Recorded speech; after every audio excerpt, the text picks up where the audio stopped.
अस्सलाम वालेकुम जी, मैं हूं बिलाल हाशमी और आप देख रहे हैं ऑन साइड क्रिकेट। दोस्तों, कप्तान तो चेंज हुआ, मैनेजमेंट तो चेंज हुई, चेयरमैन तो पाकिस्तान क्रिकेट बोर्ड का चेंज होते ही रहते हैं, लेकिन पाकिस्तान क्रिकेट टीम का जो मौजूदा सूरत हाल है वो चेंज नहीं हो पा रही। पाकिस्तान क्रिकेट टीम जिस तरह की क्रिकेट पिछले 20 सालों से खेलती आ रही है, अभी तक वही क्रिकेट चल रही है।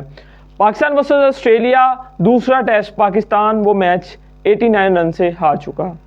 पाकिस्तान ने बेहतरीन किस्म की बॉलिंग डिस्प्ले दिया इस मैच में।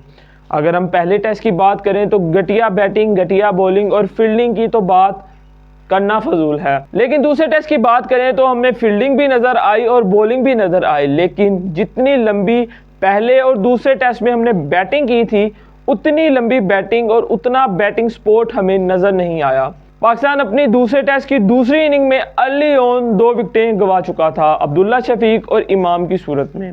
अब्दुल्ला शफीक ने 4 रन बनाए जबकि इमाम उल हक ने सिर्फ 12 रन बनाए। उसके बाद शान मसूद और बाबर आजम ने बेहतरीन किस्म की पार्टनरशिप लगाई। शान मसूद ने 60 रन स्कोर किए और अगर मैं बाबर आजम की बात करूं तो 41 रन बाबर आजम ने किए। ये बाबर आजम का बड़ा कैरियर का सबसे बड़ा डाउनफॉल समझ सकते हैं, क्योंकि बाबर आजम की ऑस्ट्रेलिया के खिलाफ जो एवरेज है वो बेहतरीन किस्म की एवरेज है, चाहे वो T20 हो, ODI हो या टेस्ट हो। लेकिन इस बार टेस्ट सीरीज में बाबर आजम 2 टेस्ट में मुकम्मल फ्लॉप होते हुए नजर आए। बाबर आजम ने 41 रन स्कोर किए। साउथ शकील ने दूसरी इनिंग में भी कोई बड़ा कारनामा सर अंजाम नहीं दिया और सिर्फ 24 रन बनाकर आउट हुए। उसके बाद मोहम्मद रिजवान और आगा सुलेमान जब क्रीज पर आए तो उन्होंने बड़ी अच्छी बैटिंग की और 50 रन की पार्टनरशिप लगाई। मोहम्मद रिजवान 35 रन बनाकर आउट हुए और मोहम्मद रिजवान के आउट होने की वजह बिल्कुल भी समझ नहीं आ रही, क्योंकि जिस किस्म की शॉट सिलेक्शन मोहम्मद रिजवान ने की, चाहे वो फास्ट बॉलर हो, स्पिनर हो, वो काबिल तारीफ थी। लेकिन जैसे वो आउट हुए, डरते हुए पैट कमिंस के शॉट डिलीवरी पर और कैच बिहाइंड हुए, वो काबिल फ़िक्र था। और वही मोमेंट थी जिधर से ऑस्ट्रेलिया के हक में वो मैच किया, क्योंकि 98 रन रह गए थे और 5 विकेट पाकिस्तान के हाथ में थी। किधर 170 रन रहते थे और 5 आउट थे, और किधर सिर्फ 98 रन रह गए थे और 5 विकेट पाकिस्तान के हाथ में थी।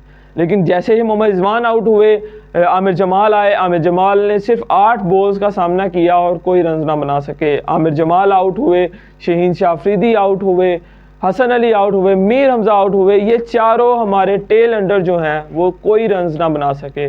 सलमान अली आगा की अगर मैं बात करूं तो सिर्फ 50 रन बना सके।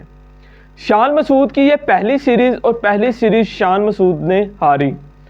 ये ऑस्ट्रेलिया के खिलाफ कोई वाहिद सीरीज़ नहीं है जो हम हारे हैं। इससे पहले बाबर आजम की कप्तानी में, सरफराज की कप्तानी में और जितने भी हमारे लेजेंड्स कप्तान गुजरे हैं उनकी कप्तानी में हमने ऑस्ट्रेलिया के खिलाफ कोई भी सीरीज़ नहीं जीती।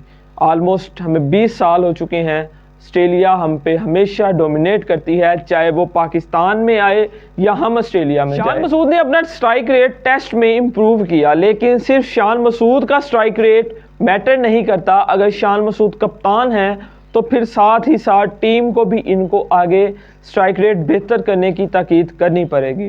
स्ट्राइक रेट बेहतर भी करें और विकेट्स पे टाइम भी दें।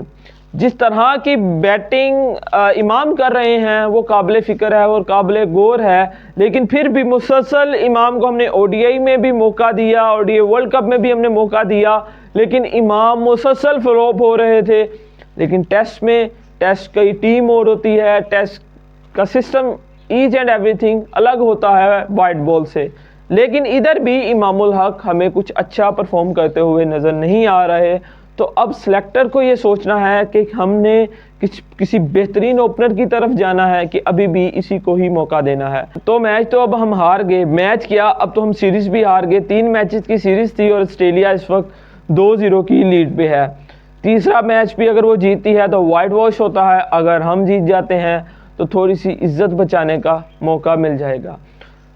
इस प्लेइंग 11 में और पिछली प्लेइंग 11 में अगर मैं स्पिनर्स की बात करूं तो मेन रोल स्पिनर्स का था। नेथन लायंस ऑस्ट्रेलिया ने खिलाया अपना प्राइम स्पिनर, और इधर हमने आगा सुलेमान को खिलवाया as a part time spinner. और आगा सुलेमान से पहली इनिंग में हमने 5-6 ओवर करवाए, उसके बाद दूसरी इनिंग में भी हमने सिर्फ 6 ओवर करवाए। तो आगा सलमान को खिलवाना, आप सिर्फ 4 बॉलर फास्ट बॉलर से ही बॉल करवा रहे हो। अगर आप आगा सलमान को खिलवा रहे हो as a allrounder, as a spinner, तो फिर आगा सलमान से ओवर क्यों नहीं करवाए जा रहे?